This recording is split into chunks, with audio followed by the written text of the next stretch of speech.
let's introduce ourselves to our audience. Let's start with the ladies. We'll go A, Andrea, K, Chris, and then L, Lynn, and then we'll start with the boys afterwards. Okay, hello. My name is Andrea Epps. I am proud to be a Bearing Drift senior contributor, and I am equally proud to be participating in my second Zoom video with Chris and my fellow contributors. All right. And Chris? Hi, I am Chris Noe. I am a senior contributor on Bearing Drift. I will be the female Chris voice today, and I'm happy to be here. Oh, thanks for coming aboard. Lynn Mitchell. Hi, Lynn Mitchell. I am editor-in-chief at beargrift.com, and we've been around for 15 years covering politics in Virginia. It's good to be here. Thanks, Chris. I'm going to go counterclockwise on my screen here. So that's Brian and then Merle. Go ahead. Hey, everybody. Brian Shaneman. I'm editor-in-chief emeritus of Bearing Drift, and right now I have no responsibilities whatsoever. Merle? So Brian just gets dressed up for the heck of it. Merle? Hi, everybody. I'm Merle Russ. I'm a senior contributor here with Bearing Drift, and I'm the resident conservative independent, former Republican, but very much Republican-leaning independent. Thank you very much for having me as my second Bearing Drift, moderated by Chris Saxman, Bearing Drift Town Hall.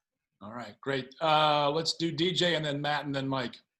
I'm DJ McGuire, senior contributor to Bearing Drift and the conservative feather of the Democratic Party. Happy to be back on.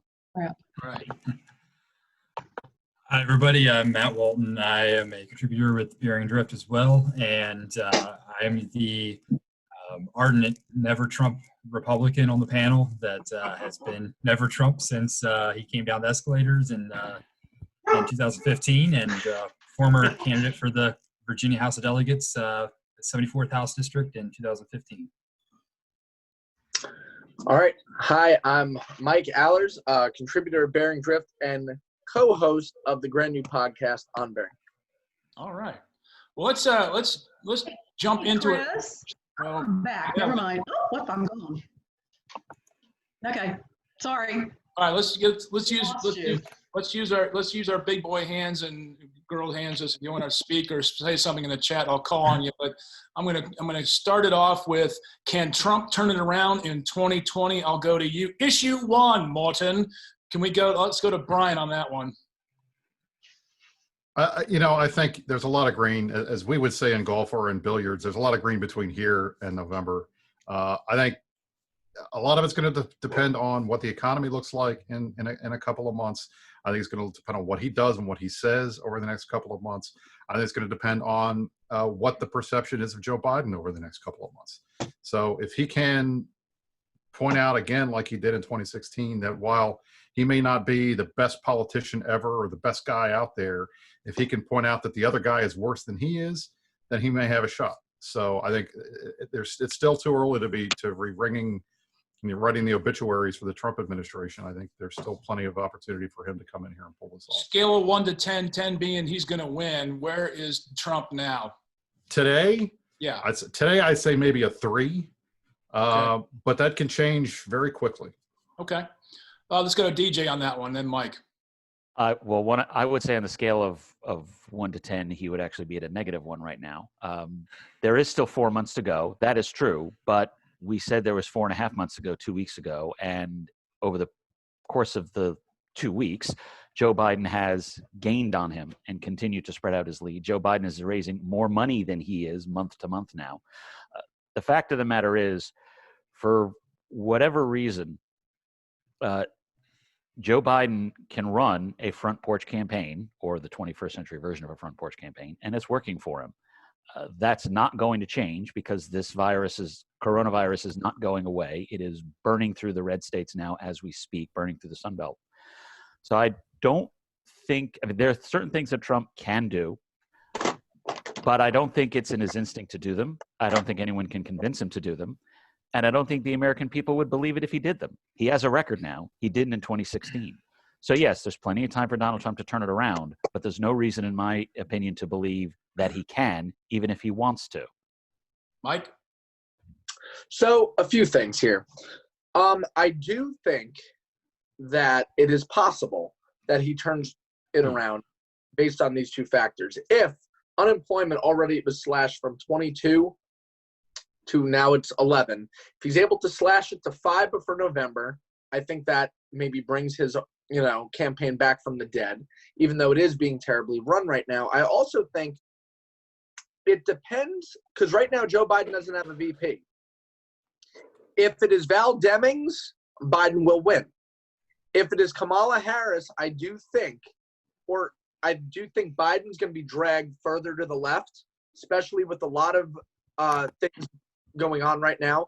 I don't think the Democratic Party right now is standing up, or they're afraid to stand up to the far left infringement that has crept in and created CHOP or Chaz that has torn down every single statue. All Trump has to do is run that on a loop. And if Joe Biden doesn't clearly draw the line in the sand, or if he's dragged by Kamala Harris regarding, I think DJ's about ready to have a stroke. I'm wondering if perhaps the rest of you were not aware that the Capitol Hill, whatever it was, has in fact been infiltrated and reclaimed by the police, and that Joe Biden himself has drawn a line between monuments to the Confederacy and monuments to the founders. And I would even say that I myself, my inner high Federalist, was even disappointed that Biden wasn't going to go after Jefferson, but that's okay.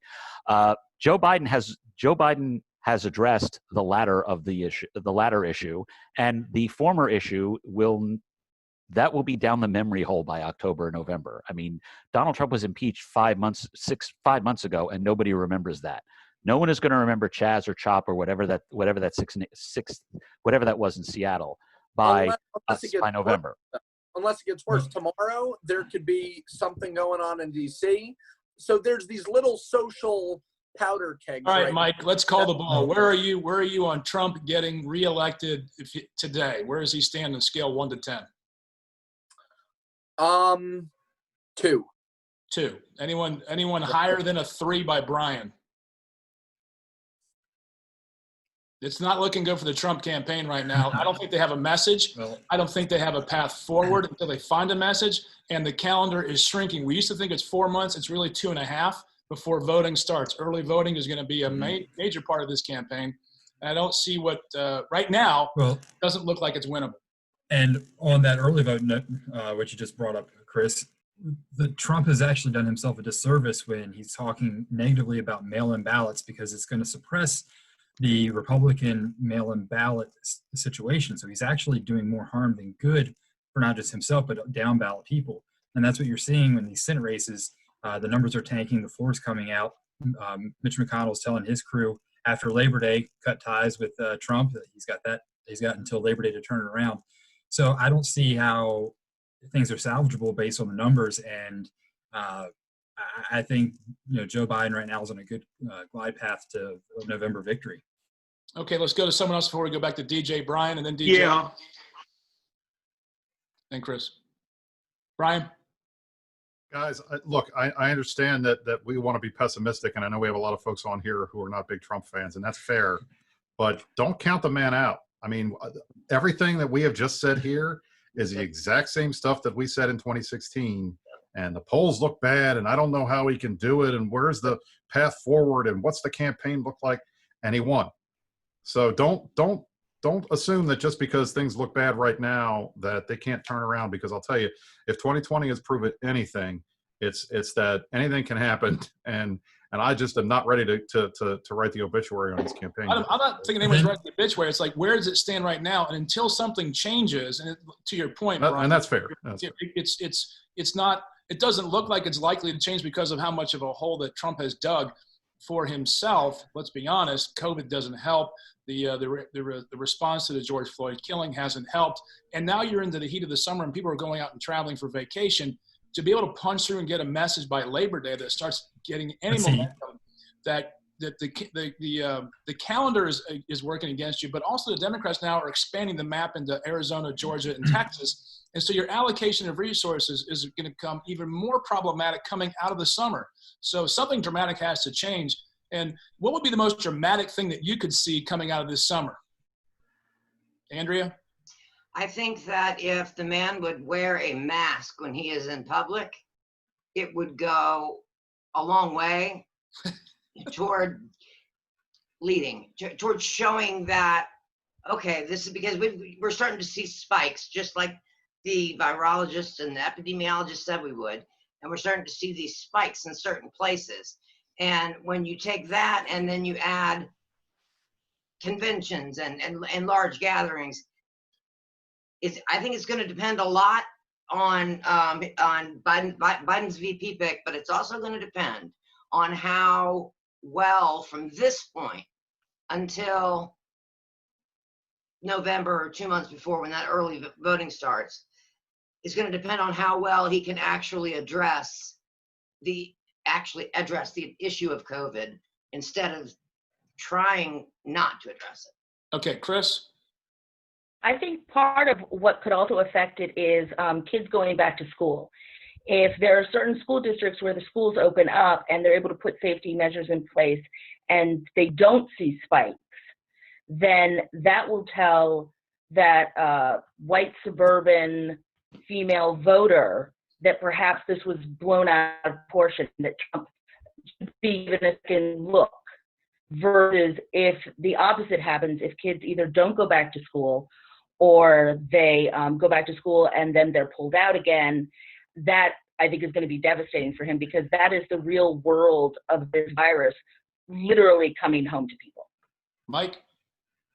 Well, The most dramatic thing coming out of this summer could also be, and I was actually tuning in this morning, James Carville said there's a strong possibility that Trump bails at the last minute. What? Now, here's my kind of line of thinking on this. I think the difference, even though we all said this, and this is nothing against Trump, even though we all said this in 2016, we didn't think he could win, the fire was still there. Right now, not only is the campaign unfocused, he's not even bothering to do a front porch campaign. He's not even, the fire's not in him. And I don't see that he wants it. And even on his interview with Sean Hannity, he said, well, Joe Biden's going to be president because people don't like me. Like, he's already, I think, prepping his brain for what's next and for a Biden victory. So he needs to either find the fire within himself, or James Carville very well might be right, and Trump may exit at the last minute in dramatic fashion as opposed to getting a loss on his record. Matt? Either that or maybe he actually ends up contesting. Matt? Well, what I was going to say is it's not necessarily a Trump issue now. It's become more a broader issue as far as a Republican issue, because the branding of the Republican Party is, to be blunt, in the toilets. I mean, you want some empirical data. Look at what happened post 16 and 17 here in Virginia with the statewides and the General Assembly. Look at what happened in the midterms around the country. Look what happened here in Virginia in 19. Complete Democratic takeover of all levels of government. So it's not just a Trump issue; it's a brand issue with the Republican Party, and that's where what people are having issues with, because the suburban female voter that Chris was talking about has already left the Republican Party. I mean, I look around here in Henrico County. Look at Chesterfield. Those are prime suburban areas. So I see it as a much more broader thing, and the fact that you have these groups like the Lincoln Project, which is doing great work out there, Republican Voters Against Trump with Bill Kristol, et cetera. You've got all these folks that are now saying it's not just what Trump has done, it's the Trump enablers. So it's a whole broader picture than just Trump himself. So that's just a couple of thoughts. The anti-Trump vote within the Republican Party has become institutionalized, and whereas 4 years ago, the hatred of Hillary Clinton overwhelmed that, Biden's negatives are half of what they are from Hillary Clinton. And the obvious play here for the next 2 months is to rip, as they say in politics, the bark off Joe Biden and redefine him for those who don't know him. Brian? I just wanted to point out, look, I think I saw Carville's statements. I've seen other people saying things like that. I think there is no scenario in which I can envision the president not running again or finding a way to back out. I think if there's going to be something that happens in the summertime that's crazy, that turns the race upside down, I think it's going to come from the Biden camp. And I think it's going to be who the vice president pick is. I think he has a very good opportunity to make a solid pick that he can get progressives on board and make this race harder. But at the same time, if he messes it up and picks somebody like Elizabeth Warren or someone else that may not be popular with the establishment, or at least is not popular with the progressives, then I think he could screw it up. And I think that's more likely the biggest thing that's going to happen at the end of the summer. But Trump's not leading this race. Is Joe Biden getting out there and actually getting difficult questions from the media for a change? No, I don't think you're ever going to see that. That's not happening. They're protecting him. God, they're protecting him. Andrea, or is that DJ? I would just say, in terms of Biden's vice presidential selection, I think it'll probably be three people with three very different results. Kamala Harris would be the safe pick. It would be the pick that basically keeps us on the trajectory that we are in now. Elizabeth Warren would lead to a narrowing, would lead to a tightening. Val Demings would lead to a broadening of Biden's lead and would lead to a serious Sunbelt campaign where Donald Trump is in trouble across the Sunbelt. That's at least just my perspective on that. He will pick, I'm almost certain he will pick one of those three. And I do agree with Brian. There's no way that Donald Trump is not running for re-election. He needs to run for re-election and find out who is voting for him so that he can monetize that into Trump TV next year. All right, let's wrap up. Let's wrap up issue one. Who does Joe Biden select for his VP pick? Let's start with Mike Allers. Val Demings. Here's why. Florida, swing state. Kamala Harris, I do think will be saved for AG. I think that would be the better pick for her. Val Demings brings in Florida, and she was a police chief. And who better to lead right now than her when it comes to police reform? So if he's smart, he will pick Val Demings. If he picks Elizabeth Warren or Gretchen or any white woman, he will lose. Has to be a woman of color. Chris Noe. I'm going to go out on a limb and say Stacey Abrams. I think that would be it would be a bold choice. It would surprise people. I think she has a lot more support amongst the party. And in these days in politics, not having a record makes you a stronger candidate. Okay, Matt. I'm going to go with Harris. I think it's safe and can still attract a moderate voter. DJ. I want it to be Demings. I fear it will be Harris. Lynn Mitchell. I have been thinking Harris. I don't know. She seems like a good fit. You're talking about somebody in this time. What's going on with all the uproar going on. Kamala Harris. Okay, Andrea. I'm going to say Val Demings, but I think that if he were to find, I don't think that he necessarily has to choose a woman of color in order to win. I think that he will, and I think that he should. But I think the experience at the end of the day, whether or not that woman has the experience to walk in on day one, if necessary, is going to be more important than anything else. Merle. Demings has got baggage as the Orlando Police Department chief. Before the Floyd case, that might not have been a showstopper. Today it is. It's going to come up. Okay. The research folks are already digging into it. Harris would be the smart pick. I don't think that Biden's going to do that. I think he's going to do a Sarah Palin. I think he's going to go with Elizabeth Warren, and that's going to be the mistake, if not cost him the election. Ouch. Brian from Inside the Swamp. From Inside the Swamp, I think that smart money's on Kamala Harris right now for all the same reasons that Andrea pointed out. I mean, look, she's a senator. She's ready to be president. She ran her own campaign. I think folks trust her. I think Merle is spot on accurate about Val Demings. Look, I like Val Demings. I've known her for a while. We worked with her, in my day job. But I'll tell you, she's got a lot of baggage in Florida that folks around that are outside of the state don't know. And I think in the end, she's a congresswoman. She's only been there for a short amount of time. I don't think she's ready to be president. And I think Biden's staff would recognize that. So he needs somebody that's going to complement him, but that who is, because of the issues with his age and otherwise, he needs somebody that's ready to be president on day one. And the only person in that field that anybody's talking about that I think hits that criteria really is Kamala Harris. Does Kamala Harris's comments in the first debate, where she basically flat out called Joe Biden a racist, play into a difficult counter-narrative pivot after the Democratic National Convention? Yes. I'm old enough to remember No. voodoo economics, so no. Mike, There yes you or no? go. Yes or no? Yes, I agree. I'm gonna say yeah. I was going to say the same thing about voodoo economics. That didn't stop George Bush. And Harris, all is forgiven when you're looking for who's going to help you win the election. And I agree, Harris would be the smart pick. But I Yeah, think Penn said, Mike, then Chris, then Andrea. okay. I think this is different than voodoo economics because it's race, right?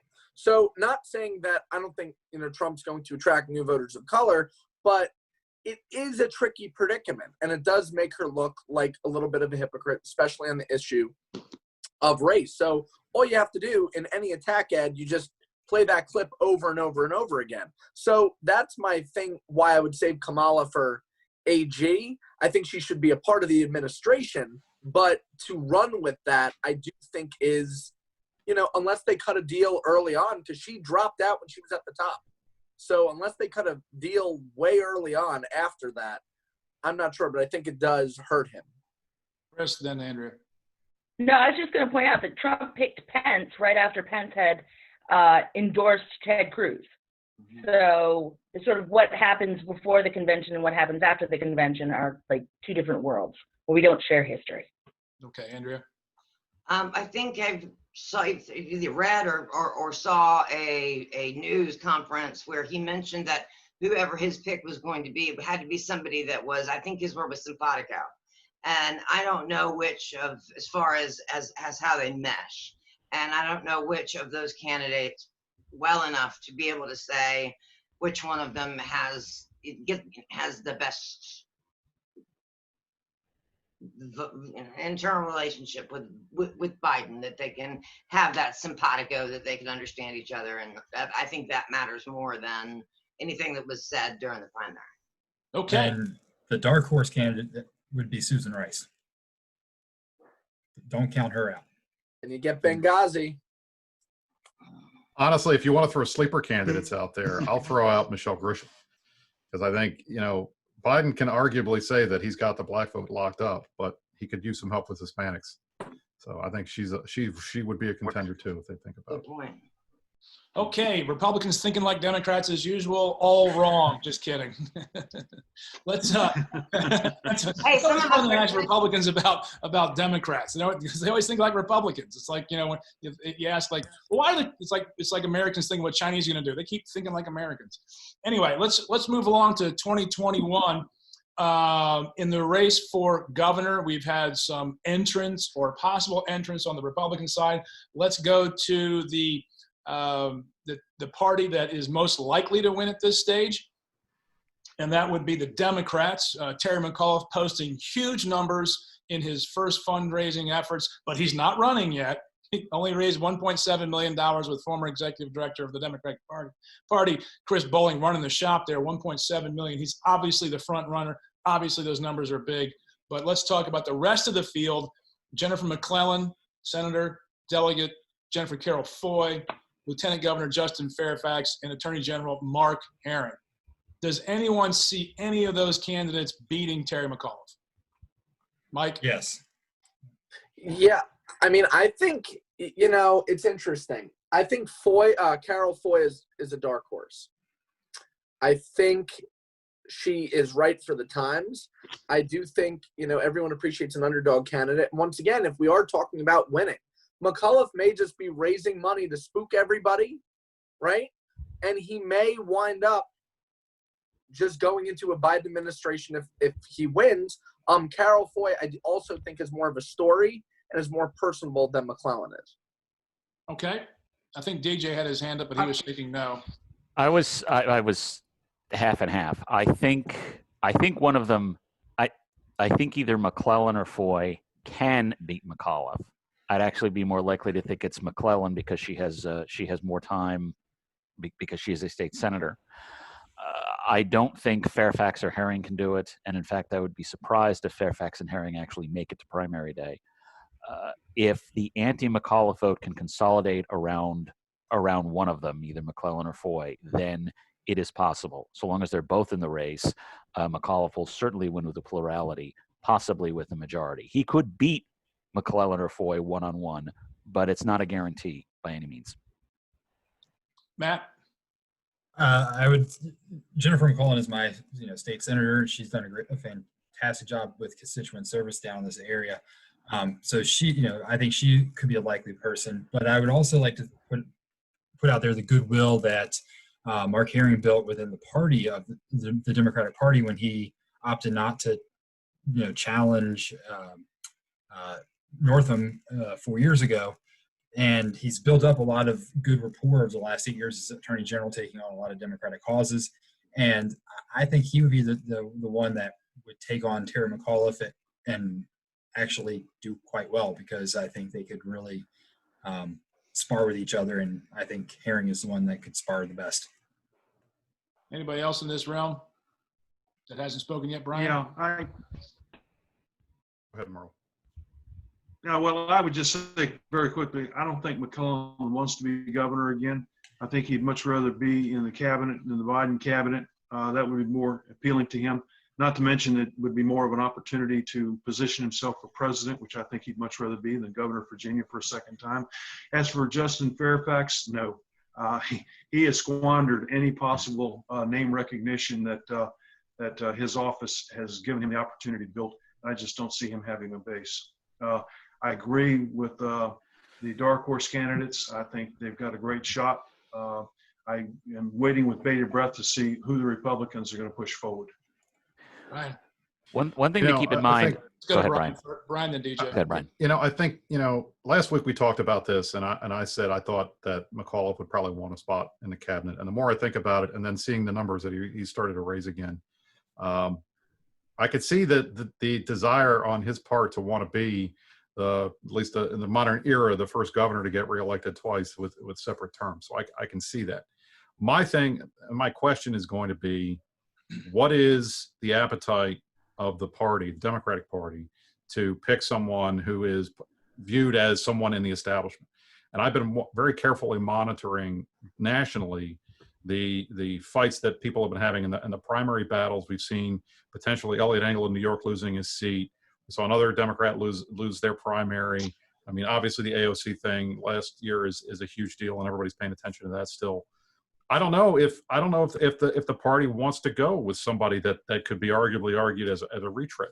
I think maybe they want some fresh blood. And frankly, Senator McClellan, in my opinion, would be the best, or at least the most formidable person for us to run against, because she has the experience, she's well known, she's got a good constituency, and her identity fits the times right now. So I think, unfortunately for us, if she is the nominee, I think we have a very tough shot, a very tough time with her next year. Well, either way, the Republicans are going to have a difficult time in 2021, just with the way the state has been trending lately. Right. And the Republicans can't seem to agree on they couldn't agree on a condiment for a hot dog at this stage of the game without absolutely true, Chris. Without an absolute mayhem. We'll get to that later, but I mean, keep losing, just keep digging, fellas. I mean, what the hell are they doing? Hey, Chris. Yeah, Andrea. I have one little point. I don't know exactly the best candidates on the Democratic side, but I think for either side, there's a good chance that there are people thinking about it that haven't mentioned it yet, that haven't come forward yet. But we're staying with the Democratic candidates right now that have been at least expressing an interest or raising money for it. Every single one that we mentioned has said that they're looking at it or running. I think McAuliffe is the best position in a five-way race. I don't think it's even close, because he's going to have a lot of support. He's got the people he's raising money from show where his support's going to come from. I think he's going to do it in a way that doesn't alienate the significant coalitions that the Democratic Party is consisted of.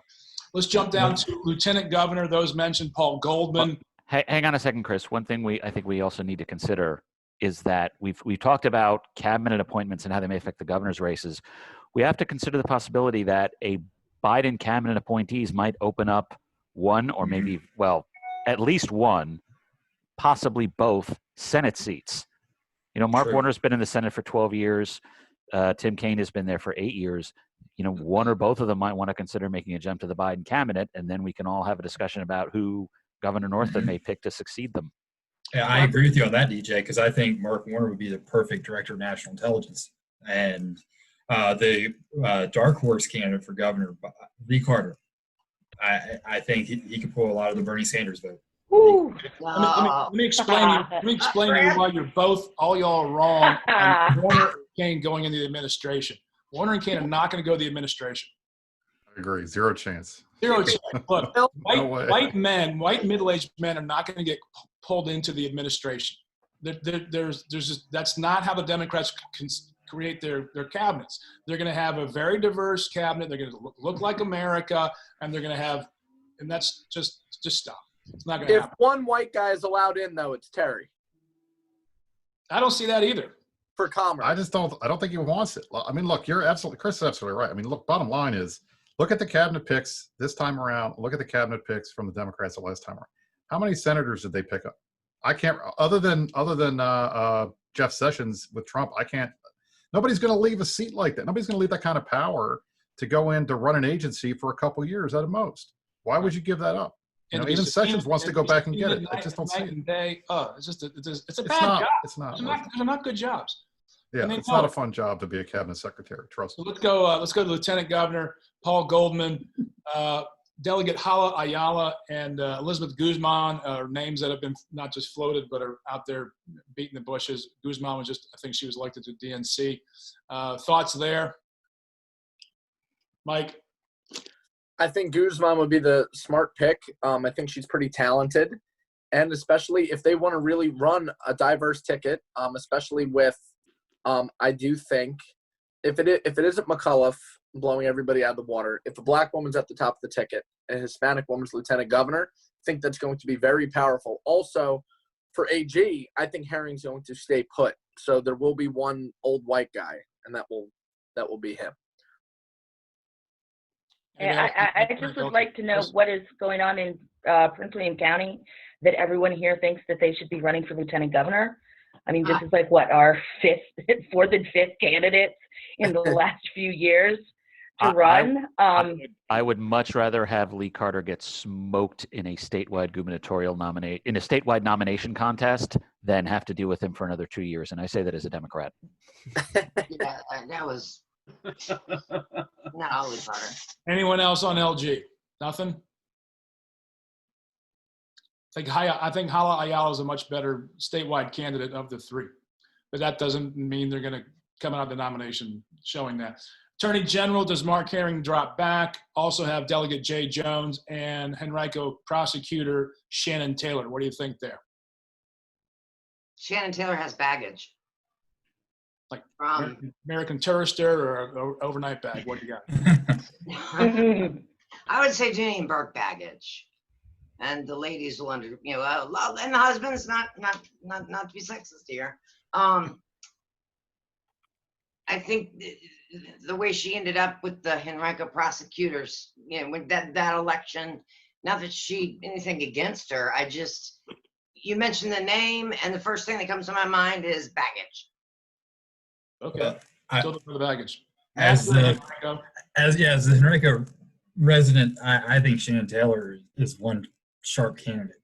I think if you look at the 3 elections that she's already won, she's beat a diverse grouping of opponents, and she just made a new office, Deputy Attorney General, looking into policing, and I think that would play over very well in a statewide race in the Democratic primary field. The new position that she created within her Commonwealth's Attorney Office with police and accountability. But I think she's sharp. I think she will have a lot of support from the Henrico Democratic delegation and beyond. And I think she would actually do very well. Anybody else? Brian? It's Herring's if he wants it. The question is, does he want it? And how that's going to play into the gubernatorial race, I think, plays for Terry McAuliffe. I think he has been, as I said last week, he's probably been the most political AG in a while, and I don't think that's by accident. So I would be surprised if he decided that now was the time for him to run for governor. I think he's a young guy. He's got time. He can do AG another term and then put himself in a better position, in a better environment. Are most of these people running for really 2025 against Terry? I think so. I mean, he I did. think they're all looking for it. He finished second in 09. I mean, honestly, a lot of this is politics. You guys know this. It's as much being in the right place at the right time as it is anything else. And I think, you know, if you got to wait and pull the trigger on the opportunity when it seems best, I think right now is probably not the best time for somebody like him to run for governor. But it could be in 4 years. So why not stay in a job that you know you can win and bide your time and make sure you're not going to, you know, jump the gun on an opportunity and lose everything you got. Okay. Final words on AG. Who's it going to be? Jones, Taylor, or Herring? I say Herring. Herring. Taylor. Jones, Taylor, Herring, off the divided camp there. Okay. Let's jump over to the GOP since they're getting along so well these days. Let's they've got a great message going on. Let's talk about the gubernatorial race. Amanda Chase's numbers were so good for fundraising. She's going to share them in 2 weeks. That's always a good sign.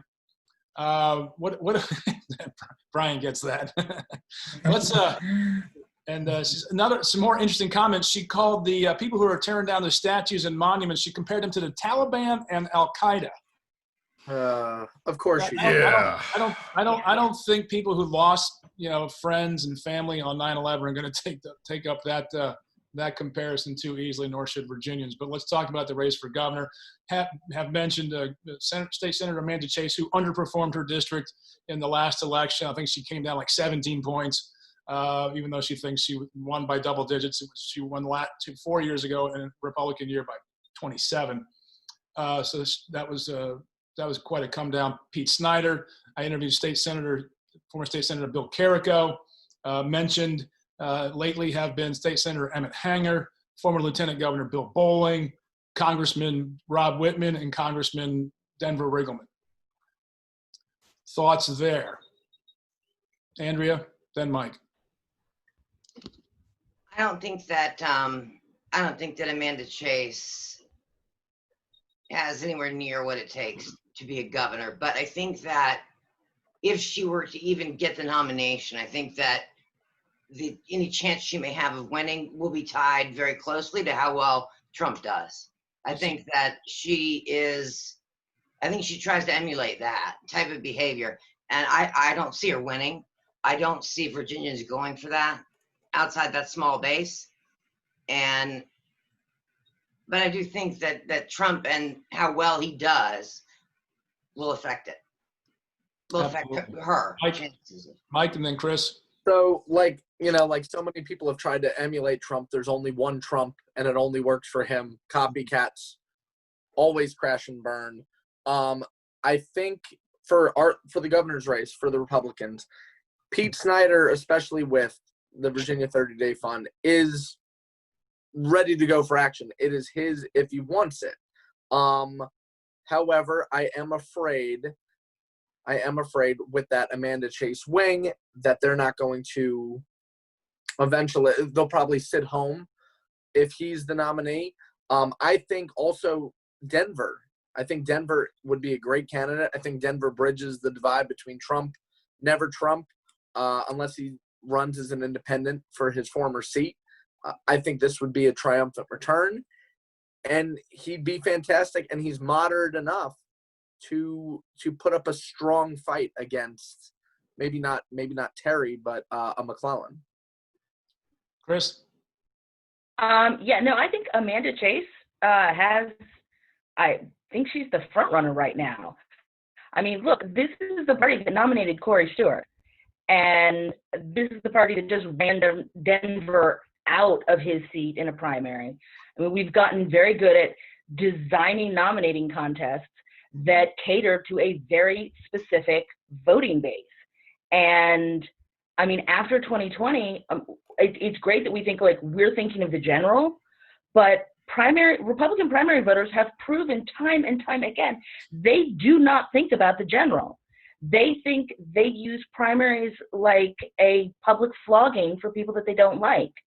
And I think that Amanda Chase, I don't know that she's taking a page out of Trump's playbook. I think she's taking a page out of Corey's playbook, and out of all of the primaries from local races up to congressional, she's seen what happens. And so as great as these other candidates may be, and as formidable candidates they may be in the general, the Republican primary electorate just does not think like that. Great points. Let's go, Merle, Matt, and Brian, and start off your statement. Whether you think Republicans are going to go convention or primary in June of 21. That's the question. Yep. Merle, Matt, Brian. Yeah. When I think of Amanda Chase for governor, I think of Bernie Sanders for president. Yeah, she's got a following out there, like the Bernie Bros. But is she going to be the nominee? Well, yeah, anything can happen in Virginia, as Chris has pointed out. There's a lot of nutty stuff that goes on with the guys of the Republican Party of Virginia. None of it very honorable. But governor, no more than Ken Cuccinelli or any of these other Republican candidates that we've had in recent history. I just have not thought about, on the other hand, Emmett Hanger. Excuse me, I'm pardon. What is your idea? I'd like more. I hope he pursues it. Matt? The key to who our nominee is going to be is how it's chosen, whether it's going to be convention or primary. That is the overarching question. I think in a convention, Amanda Chase wins hands down. I think in a primary, even Chase has a slight advantage just because of who would show up, like the Corey Stewart voter. And a lot depends on what happens with the state central and makeup after the drive-through convention that comes up. That's key, like who's going to be the next chair of RPV. But I think Chase right now has the inside track because of her trying to be like Corey Stewart and just the way the party has drifted since 2013 and Ken Cuccinelli and Stewart. And that would be my thoughts. Brian? I think we're going to have the convention, though, to be honest with you. Convention. And the reason why I say that is a primary would provide the best possible way for us to get as many Republicans to determine who the nominee is. It's impartial. It can't be gamed by the system or by players.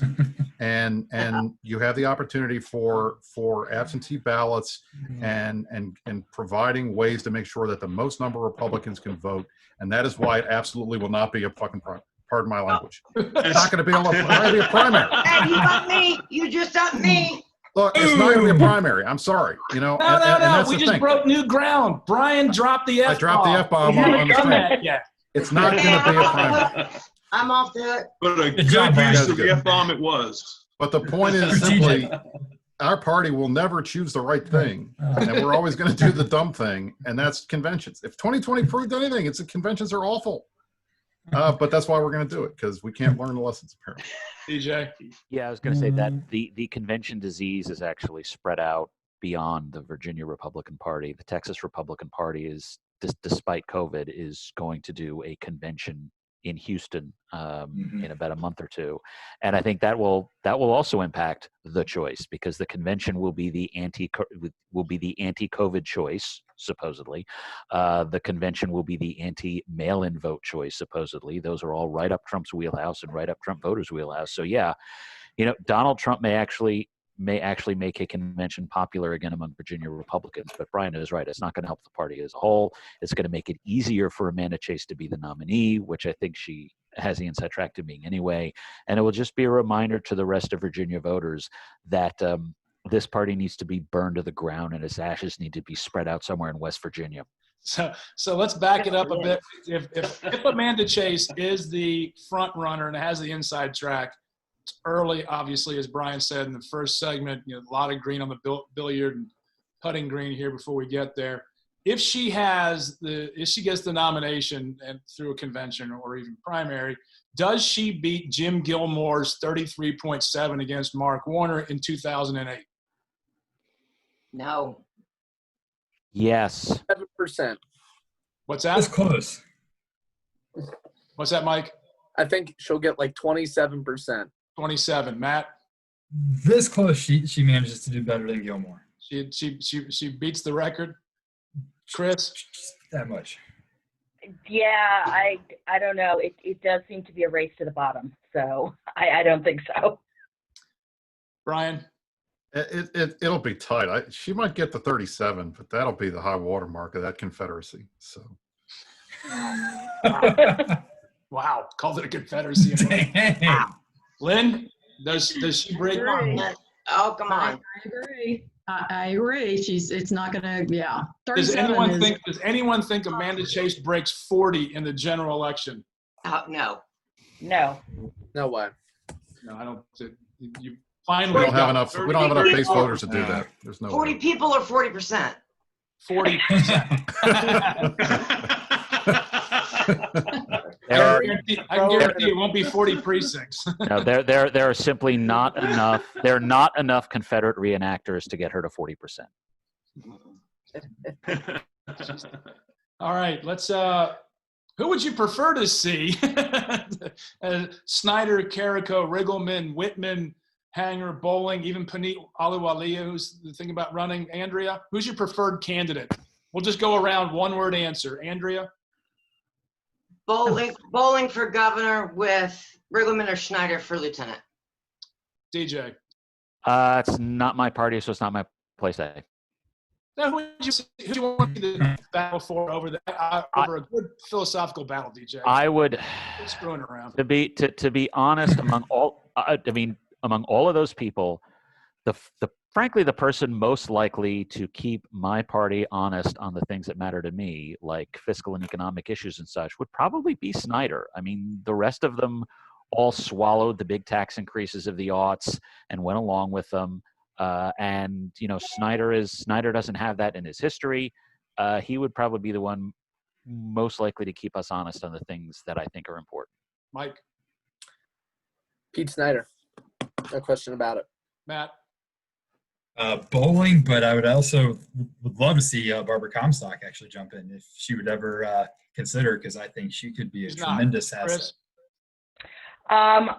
Bill Bowling. Merle? Bowling 4 years ago. Next year, Hanger. Okay. Lynn? Well, I'm torn. Bowling and Hanger. I'm kind of in a tough spot there, but not. Yeah, I'm gonna have to say two of them, Chris. Okay, that's fine. That's legit. I mean, no one's held the one-word answer yet, so why should I hold you? I've known you the longest. Sorry. Crying out loud. Sorry. Brian? Bowling, and only because I want Rob Whitman to stay in the House. There you go.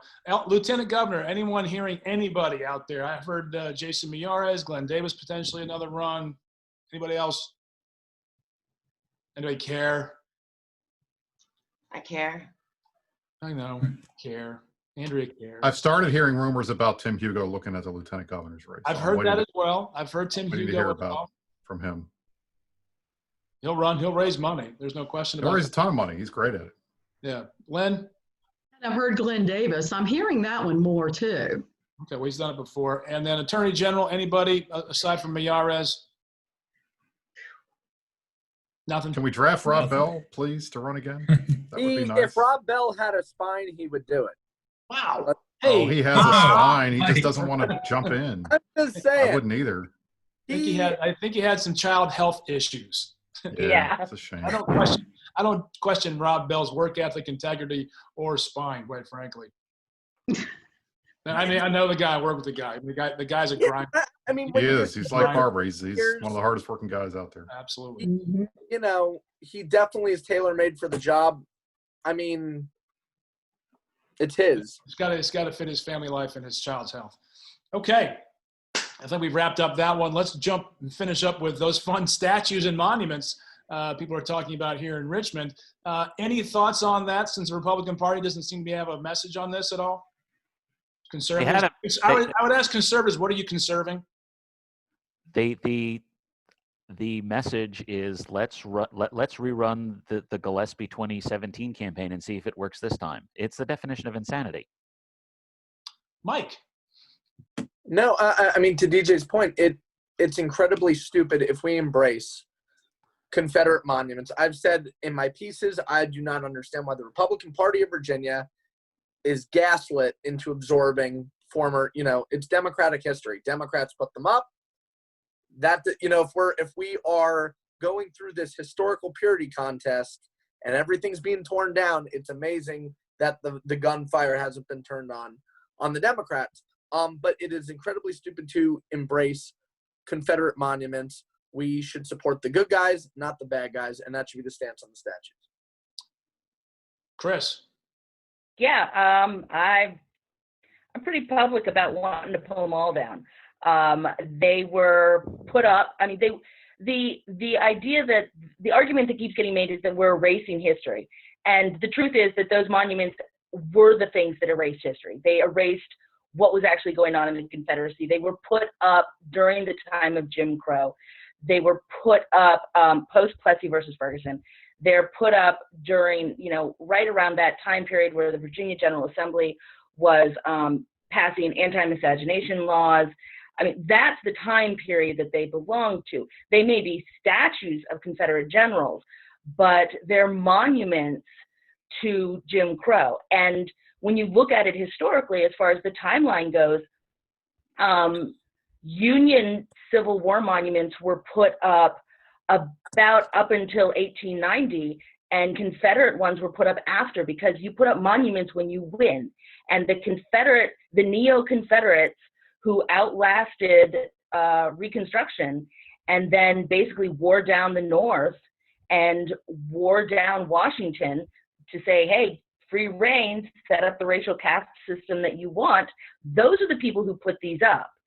And they did it to build their own mythology. So when they're being defended, that's the era we're defending, not the Confederacy. And so I say tear them down, and I just don't understand how the party of Lincoln can be the party defending the Confederate monuments. Merle. I agree with Chris wholeheartedly. I mean, I would say we grandfather any Confederate monument that was put up, say, within 10 years after Reconstruction ended. That's it. The rest of it, Chris is exactly right. But I would also change a little focus and say, let's look at the monuments that were put up before, say, 1850. This thing's kind of getting a little out of hand, and I don't want to sound for a moment like I'm sympathizing with people that want to preserve artifacts of Jim Crow, which Chris has pointed out so ably. But when we start going after Andrew Jackson, we start going after Abraham Lincoln because we don't like the depiction of the slave that he's freed. We're going after Mount Rushmore. That just baffles me. I understand the Native American sentiment behind it, but I don't see how that's linked to monuments to the Confederate past that go back to the Jim Crow days. So my question is, again, this sounds too much like a line that's used by the sympathizers and the apologists for the Confederate monuments, but where's it going to end? Right, it's gotten a little out of hand, a little far afield there. Andrea, and then Brian. I think that when they were put up for a reason. They were put up during a different time. I think that the time we are in now doesn't resemble the time that they were put up. I think they should be put in museums. I think that correct history should be taught. But if they deeply offend that much of the state, that many people, then we should take them down, put them in museums, and explain the real history behind the whole thing from both sides. Brian. I think Chris's point was spot on. I think, the old adage is history is written by the victors. And I always add an asterisk, except the Civil War, because the Southerners, and I consider myself a Southerner, we spent the next 50, 60, 70 years rewriting history to make ourselves look less bad. And the result is you had a whole generation of people, including me and folks before me, that were raised thinking, oh, well, this wasn't that big a deal. And, the war wasn't about slavery. It was about states' rights and all that other kind of stuff. And it was all bogus. And it was all designed to paper over the atrocities that we allowed to be committed in the name of the Constitution. So at least in terms of the statues, I don't have a problem with them coming down. My issue, well, twofold.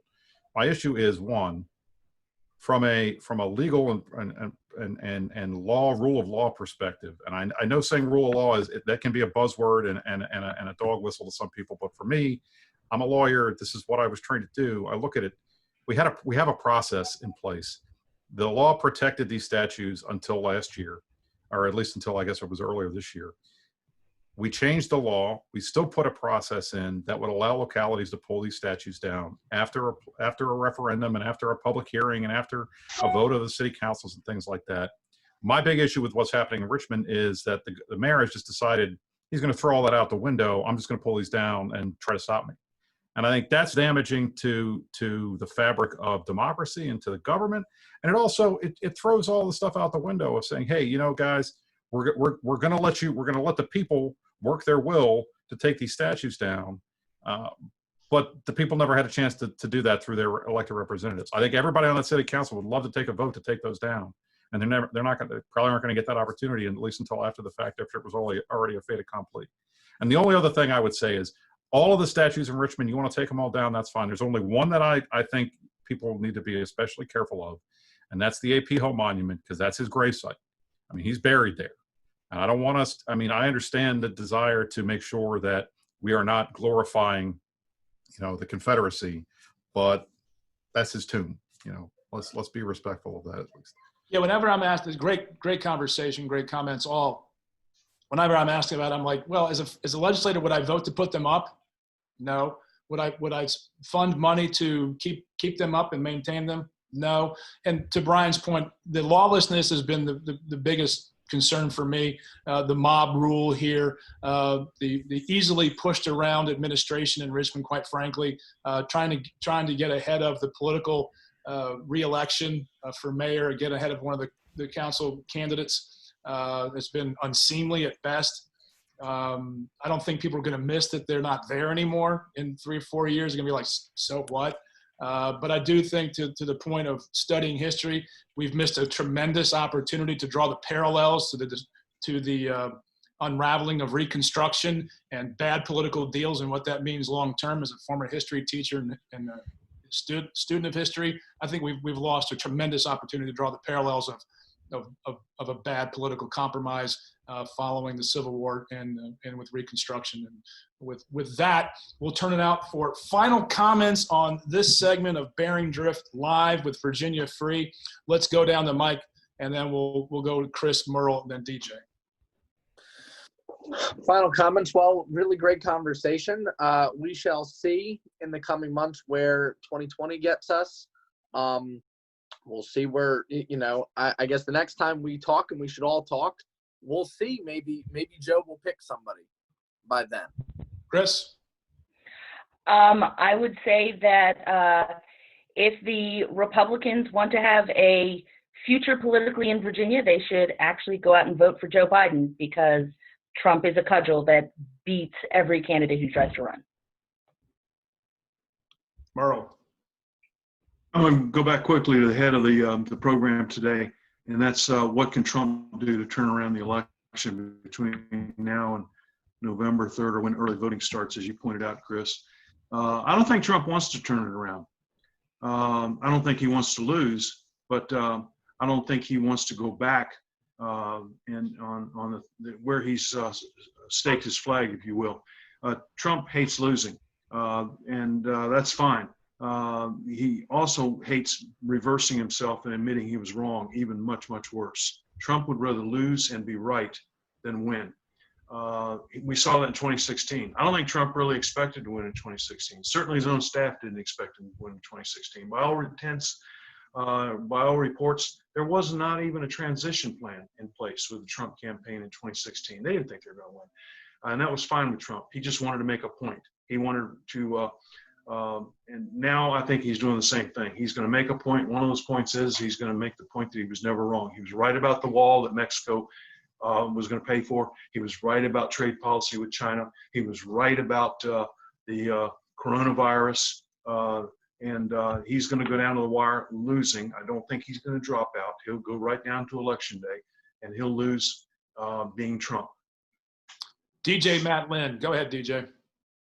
Two things that we didn't discuss that I think will have an impact. I think the Russian bounty issue will hurt Trump in Virginia more than it will hurt him in the rest of the country. And as soon as Donald Trump puts out a tweet defending the name of the Washington National Football League team, he will push Texas into lean Biden territory. Matt. I agree with DJ about the Russia bounty gate. I'm surprised that we've not heard more about that. I've been kind of vocal that we haven't heard more outrage from Virginia Republicans about that, especially here in the 7th Congressional District. John McGuire and Nick Freitas haven't heard really too much about that from them. But I think Biden will probably probably make his pick probably within the next 2 to 3 weeks. And that is going to be really the game on moment where the playing field is officially set, and we'll see what happens. Lynn, Andrea. Well, I go back also to Trump and your original question of will he win at this point. And my thoughts on that are anything can happen because look at 2016, but back in 2016, we had what happened, a couple of weeks before Election Day when the FBI came out and said that they were going to look at emails again for Hillary. So I don't know. I don't want to say it's not going to happen, but at this point, I just read something that was talking about, I think he's got the lowest numbers in something like 30 years or whatever. So that's kind of sucking up the oxygen in the room for me right now. It's just kind of following all that. So Andrea, then Brian. I'm kind of wondering if Trump loses, if he is going to concede or if he is going to try to say that the election was rigged against him. And as a nation, I don't think that we really should have to go through that, nor can we afford it at this point. So if he does lose, I do hope that he is at least big enough to concede. Brian, final thoughts. My final thoughts are today is my son's 10th birthday. So happy birthday, Nick. Happy birthday. Happy birthday. And tomorrow is America's 244th birthday. So happy birthday, USA. Well, that's great. And for those of you playing at home on the board version, today is my oldest daughter's 27th birthday. Nice. Happy birthday. It's one of her most, even though she got married in December, it's one of her most depressing because neither set of grandparents sent her money in the mail, and she just felt so old. It was she crossed the I'm too old to get money from a family. Says she literally almost broke down in tears when the second envelope was there and there was no money in it. So I'm officially old. Lynn. Chris. Yeah, Lynn. Weren't you 35 when you got elected delegate? You're breaking up, Lynn. It's great talking to you all. Gotcha. Yep, I was 35, just turned 35 in 2001. Yep, that puts things in real close perspective. And I don't care for you right now. That comment. We only had 3 kids then. Actually, we had 4 on stage, if you remember, Lynn. I do remember. The night I was elected, I also announced our 4th child was coming, and my father from the back of the room fired me. However, you had announced it the night before. Should I say this?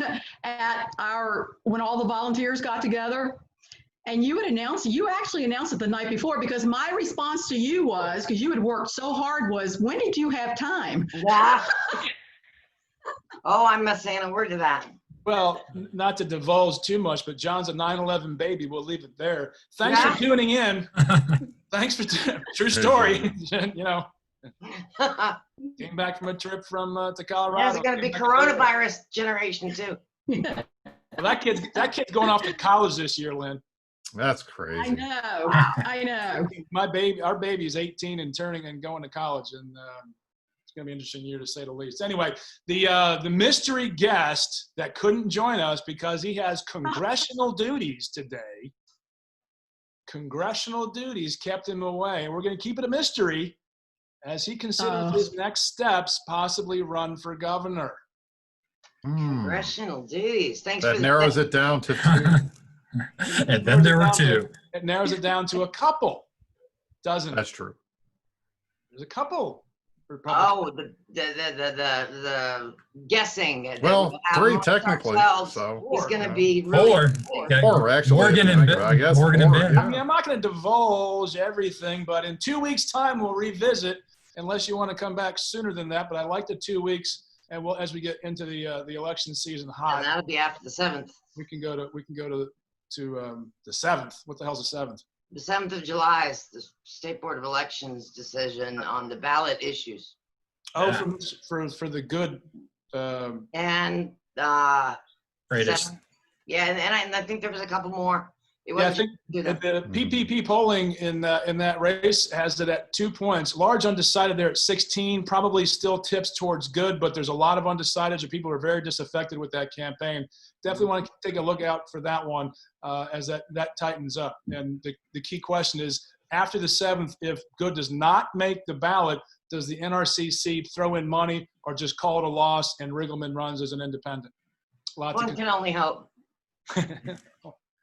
Cameron Webb, we're trying to schedule Cameron Webb for a Zoom in a couple weeks too. So look forward to that, and maybe we can do a Bearing Drift live with him. That'd be great.